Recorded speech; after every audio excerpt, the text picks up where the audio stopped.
Hello, my name is Mike Paine with Paine's Recycling and Rubbish Removal, and joining me today is Tom Roy, the Public Works Director for the town of Simsbury, and we're here to talk to you about what you do with the stuff that you have.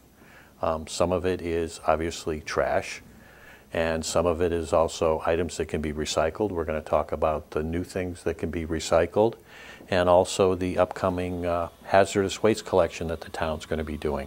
That's right. Obviously, as I said earlier, there are three places that you can put your materials. We could call it trash. We could call it trash, but I don't want to confuse people with the recycling side of it too, That's or right. the hazardous waste, because we definitely don't want that. But obviously the trash can go in your green trash barrel. Many people have the blue single stream recycle barrels at their home.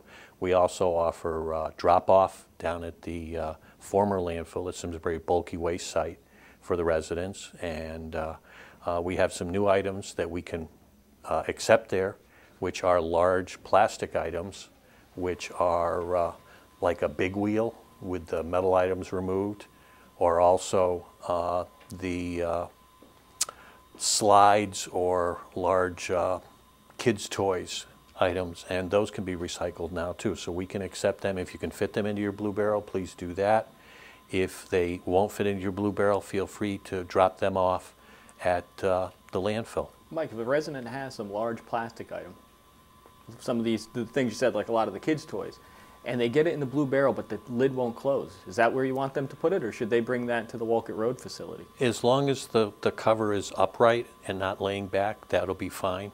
That would work out just fine. But what I don't want to do is have the covers flop back or have it be just sticking 8 feet in the air. I'd prefer not, because when we go to dump it, it won't come out. That's right. And then when we try to pull the barrel down, everything else will come out, and now we've made a mess on the side of the road. And you guys don't want us to do that any more than we do. Not at all, not at all. But also at the drop site, we can also accept waste oil. We can also accept leaves. We can accept scrap metal. Obviously, the recyclable items, brush, and bulky waste items. Why don't you tell us a little about what the town's going to do different this year with the hazardous waste collection? Yeah. Well, as you may know, there are certain items in all of our homes that are classified as household hazardous waste. Cleaning chemicals, the chemicals we use out in the garage, brake fluid, brake cleaner, fluorescent light bulbs, oil-based paint, things that don't belong in the landfill and that certainly are not appropriate for single-stream recycling. The town in the past had partnered with the Metropolitan District Commission, the MDC, out of Hartford, to participate in their annual household hazardous waste collections. And in the past, we had also worked very closely with Granby, Canton, and Avon to do a joint collection for this region that we would do at Henry James Middle School. This past year, for a variety of reasons, the Metropolitan District decided that they were going to change their program. They had excluded any of the towns which were not immediately within their watershed. So if you did not have a piece of land within your property that would drain towards one of their rivers or reservoirs that they use for drinking water, you were excluded. In our case, that meant that our neighbors to the north, Granby, would not have been included this year. They would not be allowed to participate with us. And that would result in a couple of things. One, we work very closely with our neighboring communities. It would also raise our costs, because now instead of a quarter of all of the setup fees associated with using MDC, we would go up to a third. And we're really looking at it that the Metropolitan District hires, in most cases, Clean Harbors as a third-party company that actually does the collection. And the service that the MDC was providing is something that the towns have the ability to do. A lot of that is putting out the legal notice, putting up signage, getting the word out. And by us taking over that responsibility for this year, we're going to end up saving our residents money. We're going to have a little bit better control over the collection. And I think we're also working in a very collaborative relationship with those 4 towns. Because now what we're going to do this year on August 17th from 8 to 12 is we're going to hold the collection in Simsbury again, but this year it's going to be at the Public Works facility on Town Forrest Rd. Okay. It's, again, going to allow us a little bit different site. We actually think we're going to be able to do it undercover in one of the buildings. We have the ability to have a drive-through bay. So even if it's raining, the employees working are going to be able to be safe from the elements, out of the sun. It's going to be the same type of items that we had collected before. and it's going to be those same towns, Avon, Canton, Granby, and Simsbury. We're hoping next year to be able to offer 2 collection dates, because the only disadvantage to us not participating with MDC is we're not able to have our residents go to any of the other collection sites like they had been in the past. We had talked about whether or not we could do some sort of reciprocity. It just became too complicated with all of the different parties involved. But we're really trying to get the word out that the date's going to be August 17th. It's going to be at the Highway Department this year on Town Forrest Rd. And again, all of the same materials that we could bring before. One of the things that in talking to residents was surprising to me is they didn't realize the town had sponsored the MDC collection in the past. They didn't realize that was something that was really generated through their tax dollars. And it's a significant cost each year, but we think it's important in terms of protecting the environment both within the state of Connecticut and also locally to make sure that those chemicals get disposed of properly.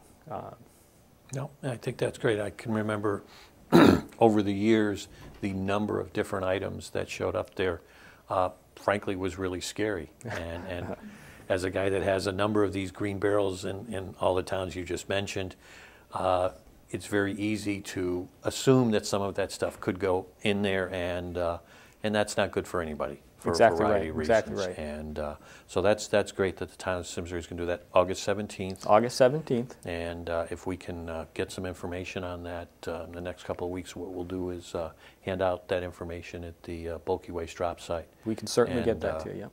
Share that with everybody to not to overburden the town, but to basically get that stuff out of the waste stream. Because it's important to get that stuff out of there. And I'm always amazed with what people come up, and your idea of having a second pickup is actually a very good one, because very often what happens, and what I've discovered over the years, is when people move out of their house, now the houses have to be completely clean. There can be nothing left behind. Yep. Even that can of paint that is the touch-up paint that everybody now has to go and look for. You can't leave that behind. And fortunately, many of the paints now are latex paints, and they can be handled in a couple of other ways that don't even necessitate them going to the hazardous waste day. They can actually be left open, allowed to dry. Maybe not left open on a day like today, which happens to be raining quite a bit, but to also let them dry, or you can fill them with kitty litter, or even in the middle of winter, you can put them outside and let them freeze solid, and then they can go in the trash and be disposed of that way. So that's great. And this year it's unique because of some changes in Connecticut state legislation. We will be allowed to take latex paint at the Household Hazardous Waste Collection, or oil-based paint, stains, and the like. I know a lot of residents of the past, probably one of the biggest things that would cause calls to come into Public Works is, what do I do with all of that latex paint? Yeah. And in the past, the only answer was to dry it, and in some cases it was several gallons or full gallons that had never been used, which it just wasn't practical for a lot of homeowners. So wherever possible, you can certainly dry it out. If that's not reasonable, you can bring it down to the collection and we'll take it off your hands. That's and great. It's no cost to residents. This is just something that's provided as a service. The other thing, which in recent years has really become somewhat of an issue of making sure people do it properly, is fluorescent light bulbs, the new compact fluorescents. You know, we recommend as they burn out, and I know they're supposed to last 7 or 8 years. Or not. Mine don't always do that, but we take them, we put them in a brown paper bag and keep them in your garage, or if you don't have a garage, in your basement, and then once a year you bring them to the collection, and you can make sure that, because they do contain a small amount of mercury, that they'll be handled properly. Same thing if you happen to be replacing your thermostats and you have an old mercury thermostat or a mercury thermometer, that's another thing that we can take at the annual collection. Yeah, back in the old days, we used to play with our mercury, and now we found out we really weren't supposed to do that. That's all good. That's part of, frankly, the whole waste management side of our business, how things have evolved. And what for years was perfectly acceptable way to do stuff, we've now learned we shouldn't do that. And the mercury and all of those items, pulling the compact fluorescents out and regular fluorescent tubes, that's great. And a big part of what happens to the waste that's generated through the Household Hazardous Waste Collection Day is that some of it is actually recycled. A large percentage of it's recycled. For example, you're able to bring in gasoline. If you have old gasoline that's been sitting around your shed for a couple of years, certainly don't want to put it into the John Deere. You don't want do anything else with it. You bring it down to the collection. That, along with other combustibles, such as some of the turpentines and some of the stains, they actually blend those at commercial facilities and end up using those in commercial kilns. So, you know, it really does make a lot of sense. We do not take, just as a quick note, we don't take the waste oil at our hazardous waste collection, but that would go to the Wolcott Road facility. Yep, as long as it's clean and no mystery containers. We can't open it up, have it smell like bleach. That really, we actually had that happen once. We ended up having the whole container be contaminated. Oh, it's a shame. It was too bad, because actually the hundreds of gallons that we collect a year actually go to a company that turns it into fuel, just like you were talking about. And then people are able to heat their buildings and I'm not sure homes, but to use it as a heat source. And it's a good example of recycling. Out at the Public Works facility at the highway garage, where we change a lot of oil in all of those trucks, we have a special waste oil burner specifically designed so that that becomes a heating fuel to offset some of our heating costs out there, and it's worked out very well. Yeah, we have 2 of those, and I'm amazed at how much heat it actually works out good. We end up saving our fuel all year long, and we heat 2 parts of our garage. And it's good, because what happens the first thing in the morning, you open all those doors and all those trucks that are warm back out, let the cold air in, and then they come back and they're ice cubes at the end of the day. And then you spend all day trying to heat them back up. So that's a much better use. So that's great.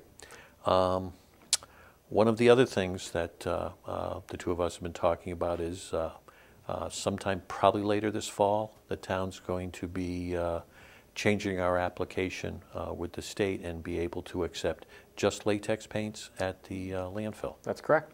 That's correct. It's part of the paint care legislation which changed. It goes into effect July 1, and we're hoping to have the Wolcott Road facility be designated as one of the collection sites. And again, it would be no cost to the town, and as part of your landfill permit, you'd be able to dispose of the paints just the same way that residents can now dispose of their electronics at the bulky waste facility. Yeah, and those were 2 items that I just realized partway through our conversation that were not mentioned. Is we now accept electronics down there at no cost, and for a nominal fee we accept mattresses. And again, if you want to put them on your car and bring them down, you can. But personally, I found it much easier to pay the guy that I bought my new mattress from and have him take it away. But that is one of the beauties of town, is that we do have an open system where people can make choices with those kinds of items. Could you maybe tell the audience listening what you can take in terms of electronics, the type of items? Sure. The electronics that we can take, pretty much anything with a cord. So all of your computer equipment, televisions, radios, telephones. They will accept modular phones or cell phones. Typically those can get recycled at your phone store when you buy the new phones. And then we'll also take, in a separate category, actually because they have Freon in them, dehumidifiers, air conditioners, refrigerators, freezers, which we have to pay a company to come in to remove the Freon. There is a fee on those. But all the electronics, your televisions, stereos, all of the stuff that collects dust, and in my case that my kids left me with, that I needed to get rid of. In fact, I've got a television that I need to drop off there tomorrow. And again, all of the electronics, not the appliances, but the electronics, no cost? No cost. And then the nominal cost on the large appliances? On the large appliances, and nominal cost on the mattresses. When a resident's bringing down something like a refrigerator, are they supposed to do any preparation before they bring it in, or do they just get it down to you? We ask that they have the doors removed, more for a safety issue. That way, very frankly, no kids can get inside and start playing around. Exactly right. And if they can't get it out, then we'll remove the door once they get it down there. And then we have a company come in and properly remove the Freon, and then recycle both the Freon and also the appliance. Because with the Freon removed, we can recycle it. For the scrap metal. For the scrap metal. Parts and so on and so forth. But that's really all they need to do. And again, we have tried real hard to make the process down there a simple process and not make it very convoluted or confusing. And we have some of this information up on the town website. Yes, you do. Under Public Works, we have a specific web page for the bulky waste facility. There's also information available on the web, of course.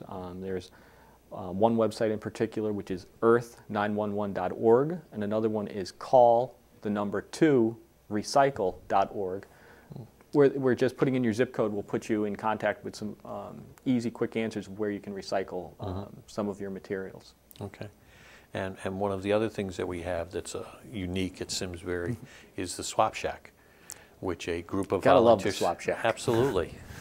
It's the ultimate recycling. And that's really taking materials that you don't have a use for, and they have a list there of those items, and we'll turn around and you drop it off, and hopefully another family or person can come in and take those items home. It is great. I think it's a very good thing. Yeah, and I've talked to a lot of residents who make quite the habit of stopping in there, and it's funny to see some of the things that you know, somebody no longer has a use for. They don't know quite what to do with it, and it does really keep a lot of good quality items from ending up in the trash, so to speak. Absolutely. There's good stuff there, and some people are very often making it a regular habit to visit there when they're open, and I believe they open from April to the end of October, I believe. I've had a few residents call and complain to me about their husbands going there too often, but I don't understand what the problem is there. But, me neither. Fill in the garage. As one of those husbands. Yeah. But it is good that those kind of things are going on. Mike, could you talk a little bit about how the single stream recycling is working in terms of within the industry, what it's meant in terms of collection rates, what it's meant in terms of the reduction in trash being generated, and maybe even a little about how the magic works, where they actually separate out what we used to have to put in neat little piles in our Sure. rectangular bins? Yeah, what I'll do is almost do a comparison. One comparison is 3 years ago, everybody had a recycle bin, 14 or 18 gallon recycle bin that they were expected to put all the recycling in, and then once a week a truck would come by and pick up your cans, your newspaper, your cardboard, your glass, all the different items, your mixed paper. Now everyone has a blue barrel to put their recycling in. It's picked up every other week. It's a 95-gallon barrel. In almost every case, we have a few elderly people or that frankly don't generate that much material, and even the smaller barrel is way too big, but it's more than adequate. And everybody just puts all their stuff in there. Our truck comes by, picks it up. It's a truck that looks frankly very similar. It is a similar style truck to what picks up the refuse. But it's a dedicated vehicle, so we're not mixing them. It gets loaded into the truck. It then goes to a recycle plant, and it gets dumped out on the floor. And then they actually, through a series of conveyor belts, they have what they call star wheels, which think of like a starfish, and they're set at different diameters and different speeds. They'll actually carry the newspaper and cardboard across because they're closer. Because of how close they are together, but that space is specifically selected so that in one area glass bottles will fall through, and in another area the bigger 2-liter bottles will fall through, or 1-liter bottles, and they actually begin to do their separation that way. They have gone to almost entirely mechanical sorting. There are still some people involved to do the final check, if you will, to pull out these items, but it is amazing. We actually saw a better than 20% increase, and maybe even 25% increase in the volume of recycling. Now, what was interesting was I did not see a corresponding drop in the volume of waste.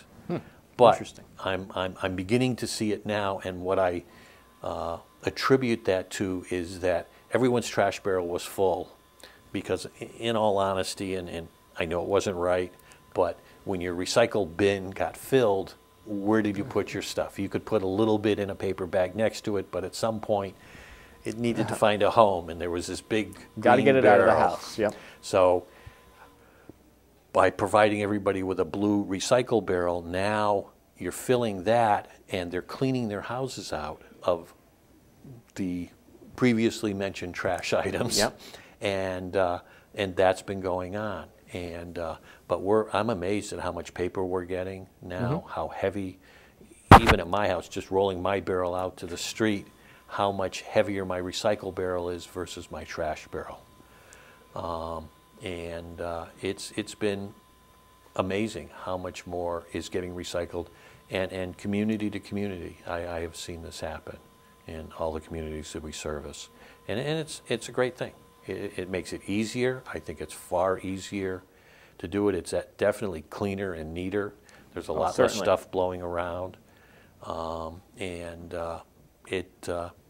selfishly, our guys are much happier sitting in the truck than having to get out on a day like today that's raining, or pick up the wet items, or you pick it up and all the water that was in that nicely formed wet newspaper gets dumped in your lap or on your feet, and by the end of the day, you're pretty chilled. And I imagine similar, to the industry I'm in, you're concerned in the past with workers' compensation injuries. The guys are in and out, and slips and falls. And it's certainly, I know in the trash industry in particular, with the self-loading trucks, has really made a big difference. Oh, it's been huge. I mean, we've been doing this since the middle '80s when we first started with the automated trash service, and it has really helped our people. We've actually had first of several people retire from Paine's because they reached the age of retirement, not because they wanted to go on to do something else. And it was really nice that they were able to stay with us for all those years. And a couple of those people we're definitely going to miss, because they were just, as you know, the people that came in and got stuff done and didn't hear a lot about them. They just did their job and came in and did their job. And that's great stuff. Well, I think a lot of times when you think about the weekly trash and the recycling, it's something that you set it and forget it. It's out to the curb and it's gone. But there's a lot of work in what's going on behind the scenes and making sure everything gets disposed of correctly. And I think with the new single stream taking hold as it has, and I think with the town's continued effort to stay with the household hazardous waste, we're just really, it's an extension of asking the residents to help us protect the environment by bringing these chemicals once a year down to us at the highway department, so that we can make sure they get taken care of properly.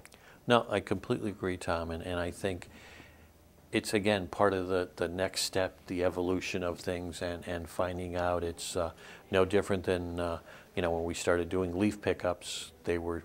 Originally they were loose on the side of the street. That got old real quick, and then we went to plastic bags, and now we're at paper bags, and all of those steps have incrementally helped to move us along and to help in our recycling efforts, and frankly, that's part of being a responsible citizen on this earth.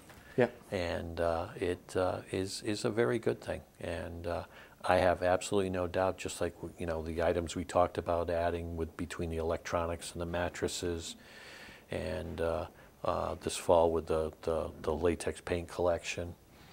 All of those items is just part of the evolution of things, and there'll be something else, the large plastic items that we just talked about, the former toys. I was going to say, and as a parent with small kids, those things add up quick. Oh, amazing. The little wooden fort those days are gone. It is interesting how things evolve and change, and that's good, and that's part of, I think, our responsibility as a society is to actually come up with new uses for these items. And what I'm actually seeing in our industry is companies coming in, and when they have access to raw materials, i.e. the plastic and all this stuff, they will make the Trex decking and different kinds of things out of it, and it's interesting and frankly, from my viewpoint, kind of cool to see them coming up with new things like this. Yep, exactly right. We're getting close to running out of time. I think we've just got a couple minutes left. Why don't you quickly go over the household hazardous waste again in case we... Just one more time, with the household hazardous waste, it's going to be August 17th from 8 to 12. We're able to take fluorescent bulbs, batteries, car care chemicals, lawn care chemicals, paint, mercury-containing items, and household cleaners. Common things that we can't take: no ammunition, explosives, business waste. This is only for households. Car batteries, electronics, we found where those should belong. Yep. Freon, propane, used oil, again, we have places for that. Medication, that belongs, we actually have a collection for that at the police dispatch. So, and the one item that once in a while gets brought is driveway sealer. That does not go to the Household Hazardous Waste Collection. No, you can put that on your driveway. Again, it is amazing that the stuff that does come in, and all of those chemicals, and obviously no one should mix any of those items together. Yep. You want to make sure that everything is sealed and separated. And whatever labeling you can put on it, it just helps facilitate things as you go through the line. Yeah, that's a very good point. And I'm assuming that as in years past, the residents will give you some kind of driver's license documentation, which town they're from, right. as everybody's sharing with that. Yep, we're sharing the cost, and we're sharing the cost based upon what materials are brought in. So we will be asking for identification. We'll be asking that the items be just what we said, household items. You don't even have to get out of your car. Just pop the trunk, open the back. The guys will take everything you need right out of the back. They'll sort it and make sure that it's disposed of properly. And again, no cost to residents of the town of Simsbury. Well, that's great. That is great. And obviously, I'll restate that the new items we are taking at the former Simsbury dump, the Simsbury bulky waste site, are the large plastic items, toys, plastic sleds, those kind of things, big wheels, to coin a name of something. And if you do have mattresses, we can take those, electronics, propane, and all those items. I want to thank you very much, Tom. The time went far quicker than I thought it might, and appreciate it. Thank you, Mike. Thanks a lot.